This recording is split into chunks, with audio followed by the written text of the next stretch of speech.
नमस्कार दोस्तों, क्या एयरक्राफ्ट कैरियर अपने अंदर एक सबमरीन को भी छुपा कर ले जा सकता है जिसे जरूरत पड़ने पर लॉन्च किया जा सके?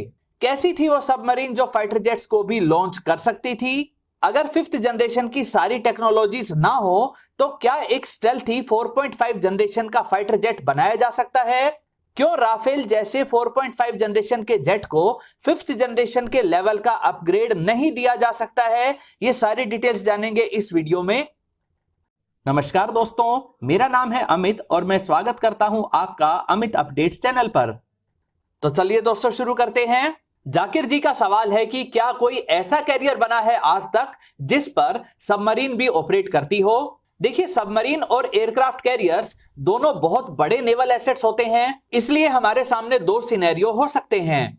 पहला सिनेरियो कि एयरक्राफ्ट कैरियर सबमरीन को लॉन्च कर सके और दूसरा सिनेरियो कि सबमरीन से फाइटर जेट लॉन्च किए जा सकें। जिस तरह से मॉडर्न एयरक्राफ्ट कैरियर्स डिजाइन किए जा रहे हैं, उनका एकमात्र रोल होता है ज्यादा से ज्यादा fighter jets, anti submarine helicopters व अवाक्स एयरक्राफ्ट को कैरी करना। इसके लिए एयरक्राफ्ट कैरियर का मेन फ्लाइट डेक बहुत बड़ा रखा जाता है। निमित्ज क्लास और जेराल्ड आर फोर्ड क्लास के एयरक्राफ्ट कैरियर्स 1 लाख टन वजनी हैं और इनकी लेंथ 330 मीटर के आसपास रहती है। यह 90 एयरक्राफ्ट्स को ले जा सकते हैं। अगर इतने फाइटर जेट्स को ऑपरेट करना है तो इसमें बहुत बड़े बड़े एयरक्राफ्ट हैंगर्स बने हुए होने चाहिए। लेकिन अगर एक पावरफुल सबमरीन को एयरक्राफ्ट कैरियर से लॉन्च करना है तो इसमें एक मेन हल की जगह पर 2 हल चाहिए जिनके बीच में से सबमरीन को लॉन्च किया जा सके। लेकिन ऐसा डिजाइन बनाया तो एयरक्राफ्ट कैरियर की स्पीड और तेज टर्न्स लेने की कैपेबिलिटी बहुत कम हो जाएगी। फाइटर जेट्स को कैरी करने की कैपेबिलिटी तो 1/4 ही रह जाएगी। ज्यादातर समय तो यह एयरक्राफ्ट कैरियर लगभग 10,000 टन वजनी सबमरीन के डेड वेट को लेकर ट्रेवल करेगा, जिससे ना सिर्फ स्पेस रुकी रहेगी बल्कि फ्यूल भी बहुत ज्यादा खर्च होगा। लेकिन दोस्तों, सबमरीन को इस तरह से कैरी करने की जरूरत ही कहां है? सबमरीन तो वैसे भी पानी के अंदर गहराई में छिपकर या कहें कि स्टेल्थ मोड में ही ऑपरेट करती है। किसी भी एयरक्राफ्ट कैरियर फ्लीट में कई डिस्ट्रॉयर और फ्रीगेट शिप्स के साथ साथ कम से कम 2 सबमरीन्स तो होती ही हैं। इनकी रेंज भी 10,000 किलोमीटर से ज्यादा होती है और अगर न्यूक्लियर पावर्ड सबमरीन है तो रेंज वैसे ही अनलिमिटेड हो जाती है। फिर भी अगर फूड, स्पेयर पार्ट्स या फ्यूल की रीसप्लाई चाहिए हो तो एयरक्राफ्ट कैरियर फ्लीट के साथ रिप्लेनिशमेंट शिप्स भी चलते हैं जो ये सब प्रोवाइड कर सकते हैं। बड़े एयरक्राफ्ट कैरियर्स पावर प्रोजेक्शन के लिए होते हैं और ये ऑफेंसिव स्ट्रेटेजी के तहत तैनात किए जाते हैं ताकि लड़ाई को दुश्मन देश के नजदीक तक ले जाया जा सके। दोस्तों, अगर एयरक्राफ्ट कैरियर्स पूरे फ्लीट के साथ ना चलकर अकेले ट्रेवल करने के लिए बनाए जाते तो हमें इस तरह के सुपर कैरियर्स भी देखने को मिलते जो 1 या 2 सबमरीन्स को भी कैरी कर सकते हो। दोस्तों, सबमरीन्स तभी तक सेफ हैं जब तक वे पानी में छुपी हुई हैं। एक बार उन्हें ट्रैक कर लिया गया तो उनका बचना मुश्किल हो जाता है, जबकि अगर दुश्मन को यह पता हो कि एयरक्राफ्ट कैरियर के अंदर ही सबमरीन मौजूद है तो इसकी लॉन्चिंग को शुरू से ही ट्रैक किया जा सकेगा, जिससे यह सबमरीन ज्यादा इफेक्टिव नहीं रह पाएगी। दोस्तों, अब बात करते हैं दूसरे सिनेरियो की। क्या सबमरीन ही फाइटर जेट को कैरी कर सकती है? तो यह कारनामा भी करके दिखाया था जापान ने। उन्होंने आज से 75 वर्ष पहले ही I-400 नाम की ऐसी सबमरीन्स बना ली थी जो 3 फाइटर जेट्स कम बॉम्बर जेट्स को ऑपरेट कर सकती थी। इन्हें तैयार किया गया था अमेरिकन शहरों और खासकर पनामा कैनाल को डैमेज करने के लिए। I-400 सबमरीन्स 6,500 टन वजनी थी और इनकी लंबाई 122 मीटर्स थी। जब इन्हें बनाया गया था उस समय यह दुनिया की सबसे बड़ी डीजल इलेक्ट्रिक सबमरीन थी।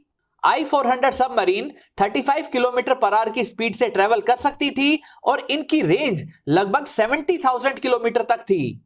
इतनी ज्यादा रेंज की डीजल इलेक्ट्रिक सबमरीन तो आज की लेटेस्ट टेक्नोलॉजी के साथ भी नहीं बनाई जा सकी है। इतनी रेंज का मतलब था कि जापान की ये सबमरीन्स दुनिया के किसी भी देश पर जाकर अटैक कर सकती थी और वापस जापान भी आ सकती थी। अब बात करते हैं इस सबमरीन के एयरक्राफ्ट्स की। इसमें 3 सीआईरन सी प्लेन्स को विंग्स को फोल्ड करके रखा जाता था। इन सी प्लेन्स को लॉन्च करने का तरीका भी बिल्कुल अलग था। पहले ये I-400 सबमरीन वाटर के सरफेस पर आती थी, फिर इन सी प्लेन्स को एक सील्ड ट्यूब में पहुंचाया जाता था, फिर इस ट्यूब को ओपन किया जाता था और फिर स्टीम कैटापुल्ट की सहायता से छोटे से रैंप से इन सी प्लेन्स को टेक ऑफ करवाया जाता था। दोस्तों, आज के समय में भी ज्यादातर एयरक्राफ्ट कैरियर्स में फाइटर जेट्स को लॉन्च करने के लिए यही स्टीम कैटापुल्ट सिस्टम इस्तेमाल होता है। तीनों सी प्लेन्स को 30 मिनट में लॉन्च करवा दिया जाता था। ये सी प्लेन्स फिर अपने दुश्मन के एसेट्स पर 1000 किलोमीटर दूर तक जाकर मिसाइल्स या उनके नेवल शिप्स पर टॉर्पीडो लॉन्च करके वापस I-400 सबमरीन के पास आ जाते थे। अब समस्या यह थी कि I-400 सबमरीन में लैंडिंग के लिए तो कोई फ्लाइट डेक था ही नहीं, तो ये सी प्लेन्स अपने फ्लोट्स की सहायता से पानी की सरफेस पर ही लैंड करते थे। फिर I-400 सबमरीन पर लगी हुई एक खास रिट्रैक्टेबल क्रेन इन्हें उठाकर वापस इस लॉन्चिंग ट्यूब में पहुंचा देती थी। वहां से इन्हें नीचे मौजूद चैम्बर में स्टोर कर लिया जाता था। दोस्तों, उस जमाने में बनी ये सबमरीन्स इतनी एडवांस थी कि इनमें एनाकोइक कोटिंग वाली टाइल्स भी लगाई गई थी ताकि इन सबमरीन्स को दुश्मन के सोनार ट्रैकिंग सिस्टम से डिटेक्ट होने से भी बचाया जा सके। इन पर 3 पावरफुल वाटरप्रूफ कैनन भी लगाई गई थी। इसमें दुश्मन के फाइटर जेट्स को ट्रैक करने वाला रडार भी लगाया गया था। साथ ही इनमें हैवीवेट टॉर्पीडो के लिए 8 लॉन्चिंग ट्यूब भी थी। इस तरह की टोटल 18 I-400 क्लास की कैरियर सबमरीन्स को बनाया जाना था, लेकिन जापान अमेरिका से लड़ाई हार चुका था। उन्होंने अमेरिका के सामने सरेंडर कर दिया था। उनको मात्र 3 ही ऐसी सबमरीन्स को बनाने के बाद इस प्रोजेक्ट को बंद करना पड़ा। दोस्तों, इस सबमरीन का डिजाइन चर्चा का विषय बना हुआ था और कई देश इसके डिजाइन को स्टडी करने के लिए अपने नेवल शिप्स को भेज रहे थे। अमेरिका नहीं चाहता था कि ऐसे रिवॉल्यूशनरी डिजाइन वाली सुपर सबमरीन को कोई और देश बना पाए, इसलिए उन्होंने इन I-400 क्लास की सबमरीन्स को डिस्ट्रॉय करके पानी में डुबो दिया। साथ ही यह भी ध्यान रखा कि समुद्र की गहराई में पड़े इनके डैमेज्ड पार्ट्स की लोकेशन भी किसी देश को ना मिल सके। दोस्तों, अगर उस समय जापान अमेरिका से हारा नहीं होता तो आज इस I-400 क्लास की सबमरीन्स के इतने एडवांस्ड और मॉडिफाइड वेरिएंट्स बन चुके होते कि ये नेवल एसेट्स में एयरक्राफ्ट कैरियर से भी ज्यादा इंपॉर्टेंस वाले एसेट माने जाते। अगला सवाल आदित्य जी का है। उनका सवाल है कि क्या 4.5 जनरेशन का स्टेल्थी फाइटर जेट बनाया जा सकता है जिसमें इंटरनल बे भी हो और बाद में 5th जनरेशन के एवियोनिक्स और रडार से इसे चेंज किया जाए। देखिए, किसी 5th जनरेशन के फाइटर जेट को स्टेल्थी कैसे बनाया जाता है वो जान लेते हैं।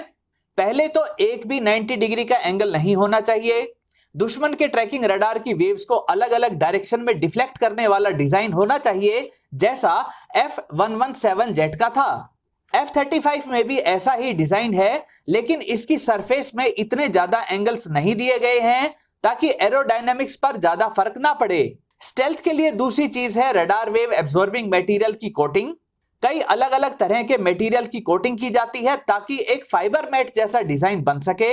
यह रडार वेव्स को एब्जॉर्ब कर लेता है और ट्रैकिंग रडार स्टेल्थी जेट की मौजूदगी डिटेक्ट नहीं कर पाता है। स्टेल्थ के लिए तीसरी जरूरी चीज है सॉफ्टवेयर का ज्यादा एडवांस्ड होना। F-35 हर एंगल से इतना ज्यादा स्टेल्थी नहीं है। ऐसे में जब इसका कम stealthy part air defence system की वेव्स की तरफ होता है तो ऐसे में इसका सॉफ्टवेयर दुश्मन के एयर डिफेंस सिस्टम्स की वेव्स को डिटेक्ट करता है और सॉफ्टवेयर इस F-35 को इस तरह के एंगल पर कर देता है जिससे ये रडार वेव्स रिफ्लेक्ट होकर वापस एयर डिफेंस सिस्टम तक ना जाएं। स्टेल्थ को बनाए रखने के लिए जरूरी है कि BVR मिसाइल्स को इंटरनल बे में छुपा कर रखा जाए। इसका AESA रडार और इलेक्ट्रो ऑप्टिकल टारगेटिंग सिस्टम बहुत पावरफुल होना चाहिए। बहुत ज्यादा कंप्यूटिंग पावर वाले प्रोसेसर्स लगे हों। अलग अलग सेंसर्स का फ्यूजन इतना अच्छा हो कि सिचुएशनल अवेयरनेस अलग ही लेवल की हो। कॉकपिट और सेल्फ प्रोटेक्शन सिस्टम बेहद एडवांस्ड और जैमिंग रेजिस्टेंट हो। इतने सारे इलेक्ट्रॉनिक्स से निकलने वाली हीट को कंट्रोल करने के लिए कूलिंग सिस्टम भी यूनिक चाहिए। खास डिजाइन के होने के कारण 5th जनरेशन के फाइटर जेट को छोटे आकार की विंग्स से ही काम चलाना पड़ता है, तो इसे उड़ाए रखने व एवियोनिक्स को ज्यादा इलेक्ट्रिसिटी देने लायक बेहद पावरफुल इंजन्स चाहिए और इनमें भी हीट को डिस्पर्स करके इनके हीट सिग्नेचर को कम रखने की कैपेबिलिटी होनी चाहिए। साथ ही इसका इंजन सुपर क्रूज करने की काबिलियत भी दे सके। अगर ये सारे फीचर्स मिल जाएं तो एक परफेक्ट 5th जनरेशन का फाइटर जेट बन जाता है, जैसा कि F-22 रैप्टर और F-35 हैं। हालांकि F-35 स्पीड के मामले में पीछे रह जाता है, लेकिन स्टेल्थी जेट को बहुत ज्यादा स्पीड की इतनी जरूरत भी नहीं रहती है। अब समस्या यह है कि हर एक देश के पास तो इतने सारे रिसोर्सेज, इतना बड़ा डिफेंस बजट और इतने सारे स्टेल्थी एयरक्राफ्ट को बनाने का एक्सपीरियंस नहीं होता है, तो ज्यादातर देशों के 5th जनरेशन के प्रोजेक्ट्स वास्तव में 5th जनरेशन के ना होकर 4.5 जनरेशन के ही होते हैं। साउथ कोरिया ने तो खुद माना है कि उनके KF-X जेट का आउटर डिजाइन स्टेल्थी जरूर है, लेकिन अभी ये 4.5 जनरेशन का ही है। इसका जब MK2 वेरिएंट बनाया जाएगा तो उसमें advanced sensors, distributed aperture system, ज्यादा effective radar wave absorbing material व 5th जनरेशन के फीचर्स वाले इंजन्स लगाए जाएंगे। तब जाकर यह KF-X जेट सही मायने में F-35 या F-22 रैप्टर की तरह का 5th जनरेशन का फाइटर जेट बन पाएगा। दोस्तों यहाँ यह भी ध्यान रखने वाली बात है कि भले ही यह शुरू में 4.5 जनरेशन का हो, लेकिन एवियोनिक्स के एडवांसमेंट के बाद यह 5th जनरेशन का हो जाएगा। लेकिन जो ट्रेडिशनल डिजाइन वाले 4.5 जनरेशन के फाइटर जेट्स हैं, जैसे राफेल, यूरोफाइटर टाइफून आदि, इन्हें इनके आउटर बॉडी डिजाइन की वजह से कभी भी 5th जनरेशन के फाइटर जेट लायक स्टेल्थ नहीं दी जा सकती है, यानी ये कभी भी 5th जनरेशन के फाइटर जेट नहीं बन सकते हैं। दोस्तों ये थे आपके कुछ सवाल जिनके सटीक फैक्ट बेस्ड जवाब तलाशने के लिए मैंने जितना हो सका उतनी रिसर्च की। उम्मीद करता हूं ये वीडियो आपको पसंद आई होगी। अगर ये वीडियो आपको अच्छी लगे तो इसे लाइक करिए, दोस्तों के साथ शेयर करिए और चैनल को सब्सक्राइब करना ना भूलें। नमस्कार।